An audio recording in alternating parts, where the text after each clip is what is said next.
മാസപ്പടിയിൽ മുഖ്യമന്ത്രി പിണറായി വിജയൻ, മകൾ വീണ വിജയൻ എന്നിവർക്കെതിരെ കേസെടുക്കണമെന്നാവശ്യപ്പെട്ടുള്ള ഹർജിയിൽ നിലപാട് മാറ്റി മാത്യു കുഴൽനാടൻ എം.എൽ.എ.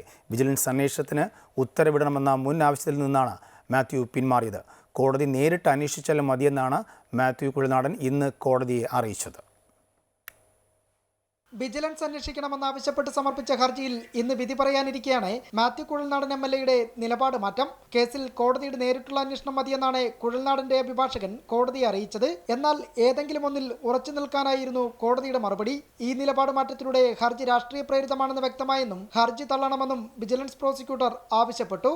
തുടർന്ന് ഉത്തരവ് പുറപ്പെടുവിക്കുന്നതിനായി ഈ മാസം 12-ലേക്ക് ഹർജി മാറ്റി. കരിമണൽ ഖനനത്തിന് CMRL കമ്പനിക്ക് അനുമതി നൽകിയതിന്റെ പ്രതിഫലമായി മുഖ്യമന്ത്രിയുടെ മകൾ വീണയ്ക്ക് മാസപ്പടി നൽകിയെന്നാണ് മാത്യു ഹർജിയിൽ ആരോപിക്കുന്നത്. മുഖ്യമന്ത്രി, മകൾ വീണ വിജയൻ ഉൾപ്പെടെ 7 പേർക്കെതിരെയാണ് മാത്യു കുഴൽനാടൻ ഹർജി നൽകിയത്. വിജിലൻസിൽ പരാതി നൽകിയെങ്കിലും കേസെടുക്കാൻ കൂട്ടാക്കിയില്ലെന്നും അതിനാൽ വിജിലൻസ് അന്വേഷണത്തിന് കോടതി ഉത്തരവിടണമെന്നുമാണ് ഹർജിയിൽ ആവശ്യപ്പെട്ടിരുന്നത്. ആരോപണങ്ങൾ വിജിലൻസ് പരിധിയിൽ വരില്ലെന്ന വാദമുയർത്തി സർക്കാരും ഹർജിയെ എതിർത്തിരുന്നു. അമൃത ന്യൂസ്, തിരുവനന്തപുരം.